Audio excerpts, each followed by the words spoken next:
welcome to the blonde chicken coop. Okay, so I am a mom of a 9-month-old. I'm pretty freaking crunchy. I like holistic,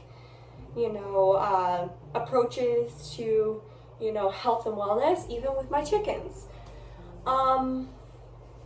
Few things. When people talk about, health and wellness and, be careful with your chickens, we mostly talk about salmonella, right? Salmonella is like the fear, don't eat raw eggs, don't eat, raw poultry, be careful with the juices of poultry. But what a lot of parents or people with chickens, especially people that have never had backyard chickens, or maybe think, hey, my chickens are healthy, so therefore they're not going to give us any illnesses, it's safe, right? But the problem is, chickens also carry Campylobacter and Campylobacter. So what this does is it mimics the same symptoms of Salmonella. It's a different bacteria, but it's very much can make you very, very sick. It won't make your chickens sick. There's nothing you can there's nothing you need to do if your chickens have Campylobacter. It's very common in chickens and poultry, farm animals. It's found in raw milk. And I am not here to, rain on someone's parade that's drinking raw milk, but knowing the signs and being aware and being, diligent can make all the difference in a healthy family. And, as someone that tries to stay away from the doctor's office, if your child has a fever, has stomach cramps, keeps getting diarrhea over and over and over again, and you have either one of the two things, chickens or you drink raw dairy, take them in, get it tested, know what you're dealing with. Because when you know what the problem is, you can start to, see what you're up against and how to go from there to prevent it from continuously happening. So with that being said, I'm going to give you some solutions if you suspect that your chickens either have Salmonella or Campylobacter and you don't want to give them antibiotics. I am not a vet. I am not a doctor. So do what you need to do. Follow your gut. Follow your intuition. I'm a very much of an intuition, gut feeling, mother. That's what I do. If I feel something's not right, I go from there, right? So, all right, you suspect your chickens have Campylobacter. Let's set some ground rules. Number one, you should not ever, ever be wearing your chicken shit shoes in the house. Number one, first and foremost. If you have guests coming over, I even just say no shoes in my house, period. You have a little one that's crawling especially, no shoes in the house. Like that should just be, something that we all adopt, and it should be normal in America, but it's not. Let's just not wear our shoes in the house. I'm not trying to, be a germaphobe, but let's be real. There's diseases and sicknesses, and bad bacteria is not good bacteria, and we don't want to introduce that to little ones. Their immune systems are still developing, and I'm not trying to say, let's be sterile, but your shoes have all sorts of nastiness on there. Okay, ground rule, number one, done. Number two, if you do have backyard chickens, have a pair of backyard chicken shit shoes, okay? Number two, backyard chicken shit shoes. They're designated, they stay in an area, they don't ever go anywhere else but the chickens, okay? They're designated for cleaning your coop. If you're going and you're going to be around chicken crap. Kids need to have those on pair of shoes and instill that into them at a very young age. Washing your hands. Let's not just pick up chickens and kiss them and love them. I love chickens, they're awesome. But if you're gonna touch your chicken, wash your hands, okay? This is bad bacteria. I'm all about, introducing good bacteria, playing in the dirt. But these are chickens, these are farm animals. Their bodies host bad bacteria. They might not even be sick. They could be completely healthy. You could give your chickens, the most organic food. You can also, clean their pen every single day, and they still could have these bacteria. It's just there, okay? That's part of having chickens and being aware and being diligent, and knowledge is key, okay? Number three is I'm gonna lose train of thought. I'm like, squirrel. You know, keeping your chickens in a designated area. So say you have free roamers, contain them in a chicken run, contain them in their coop if you have a large enough coop.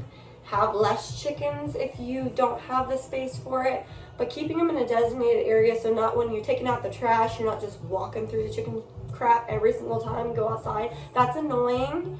And if you want to have guests in your backyard and then they're going to want to come back in your house, yeah, no.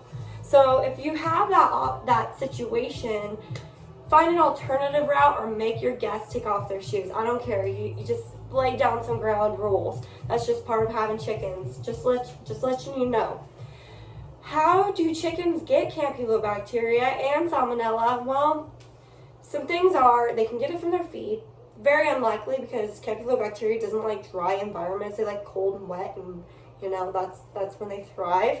And it only takes a very little bit to make someone very, very sick.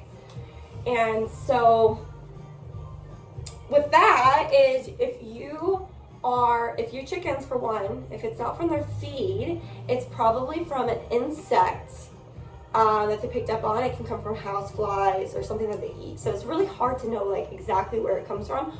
Or if you have rodents, which chicken feed draws rodents. Chickens draw rodents. It's just kind of like part of the nature of things.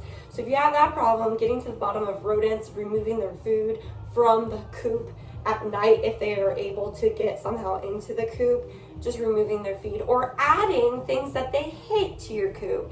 And I'm gonna get right on to that.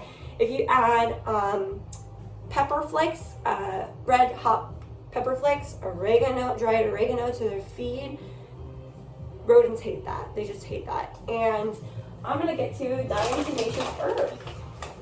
So if you're gonna use diatomaceous earth, you can add it to their feed. I do. It's a non-caking, but also has a lot of health benefits. It's anti-parasite, antifungal, antibacterial. You're gonna read all sorts of things on the internet. It's so affordable. It's not going to hurt your chickens.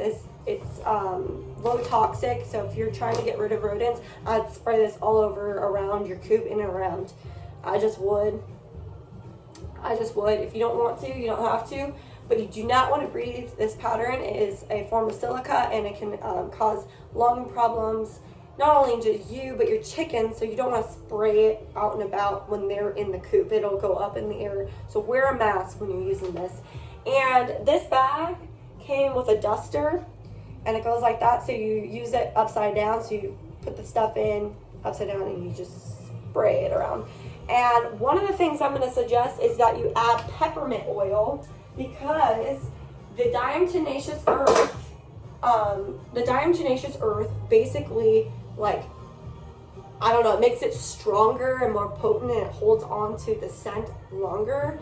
So it's going to work better if you add peppermint oil to it.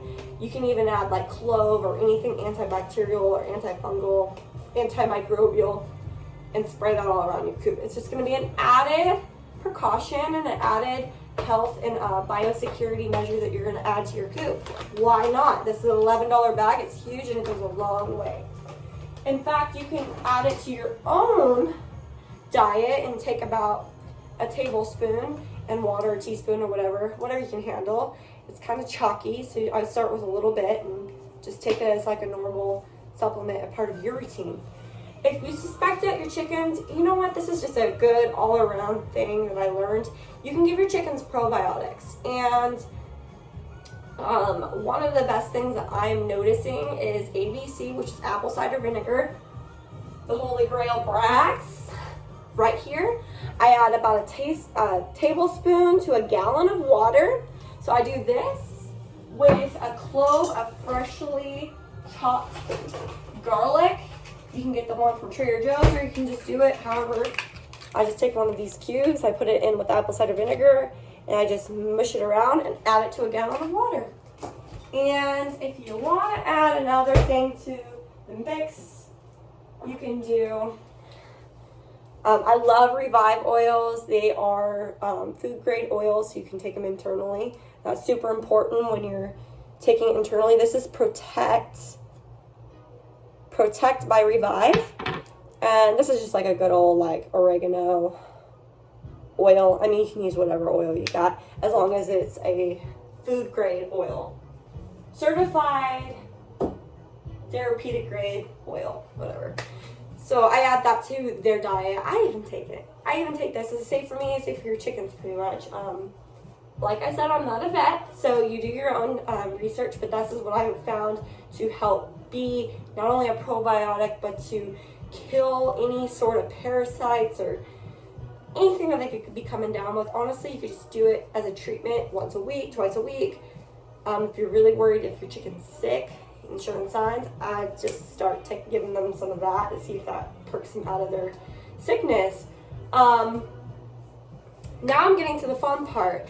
So if you need to disinfect, I had looked up so many disinfectants to see like what would be the most non-toxic, environment friendly. It's gonna protect my family from the, you know, it's gonna kill the germs. It's gonna kill it. I don't want to just like spray, you know, bleach everywhere. That's actually not very helpful, and it can create super bugs. But something that's going to kill the bacteria but not like create the super bugs, because you can actually make it resistant. And I didn't want to give them antibiotics because that also makes them resistant, so you don't want to put that in your chicken and eggs, right? So that's why we're going to do the ABC, the oregano, and the garlic, is that that's like antibiotics right there, without giving them antibiotics.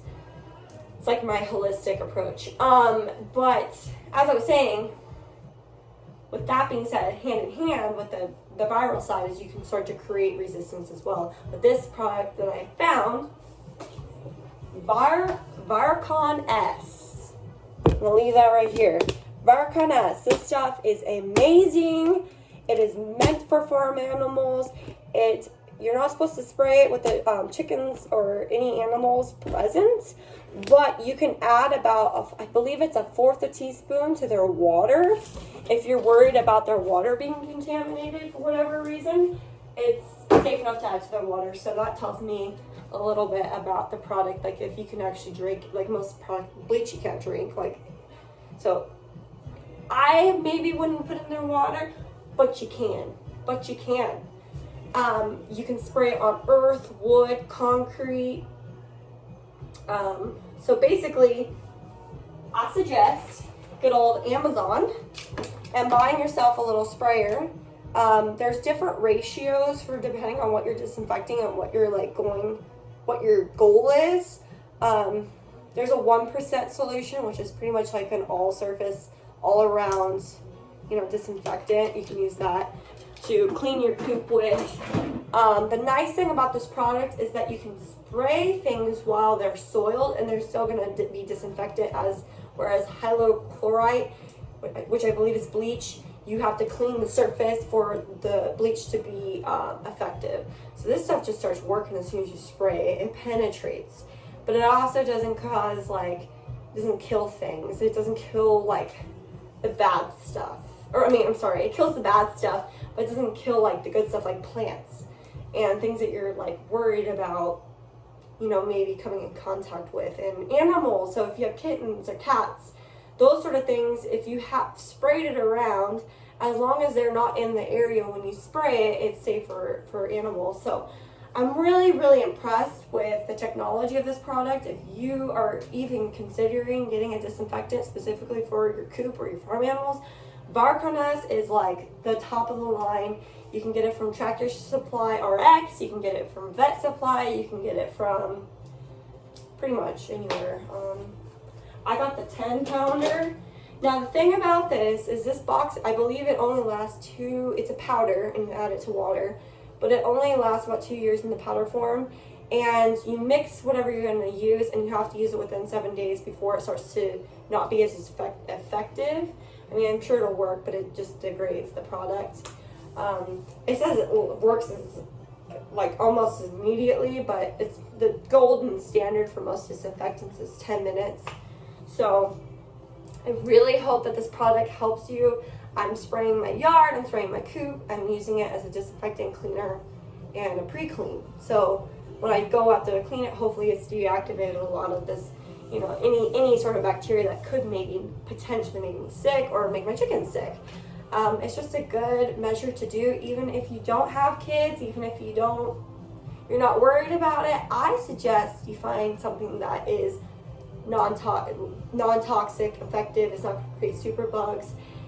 Also, this product smells so good. Like, I would almost consider spraying like anything with this, a bathroom floor. I don't know if you can use it for that. I'm pretty sure you could. Like, if you can, I mean, they have Micron, which is just like Micron, and it's not made for farm animals, but I think this is just basically like a safer, because you're working with livestock, so you don't want to make them sick as well from the chemicals. But this stuff is top of the line, top notch, worth every penny. It smells good. Like, no one talked about that when I was researching. It smells like vanilla. I don't know. It almost smells good enough to eat. Do not drink it or eat it, but it smells good enough to do so. If you're curious what's made out of, like the chemical, the main active ingredient is potassium peroxysulfate and sodium chloride. So, yeah. How toxic those are, you can do your own research, but most of the products that are disinfectant are way more just too much. I really hope this helps you and your family take care of good backyard chickens. I mean, pretty much everything is the most holistic, but also the most big bang, like I mean business. Some other things I'm going to mention that will really help just from keeping people's shoes clean is getting a Astro Grass scrubber, a scrub mat. You can get them at Walmart for like 13 bucks. Home Depot is like the best for getting like anything industrial, commercial, like large rubber mats. Anything on Amazon would be like $50, $60 for anything. But if you go to Home Depot, they have this rubber mat that was $24 at the door. And I'll show it to you in my video of what I used. I also chose to get some boot trays just so that I have like an area that's designated for the shoes. The more areas that you have that are designated to things, the less likely you are going to just kind of accidentally walk into a house. If you just mentally create, what is the word? A system, or what is it? You create when you do something over and over again. Habits, healthy habits for your chickens and raising them. And other than that, we should all be careful with chickens and raw milk in general, just being aware that this is something that could infect not only me, but my kids and even animals. Your cats and dogs can also get sicknesses from your chickens, and you know, no matter how diligent you are, they can easily get these bacteria, and you just gotta be aware. And even if they do have these sicknesses, there's things that you can do. I know that chickens are not cheap. By no means, chickens are not cheap. And I also wanted to mention, I just remembered something. This will also deter flies from your chicken's poop, because it makes it more alkaline and less acidic. So flies tend to not, it makes their poop not smell as much. But that was like a side note. But yeah, I hope this helps somebody. You don't have to get rid of your chickens, okay? You don't have to get rid of them. You just need to do some better biosecurity measures and make sure that you do the things consistently and that you are cleaning your floors. I even clean my floors like every single day with what's happening here.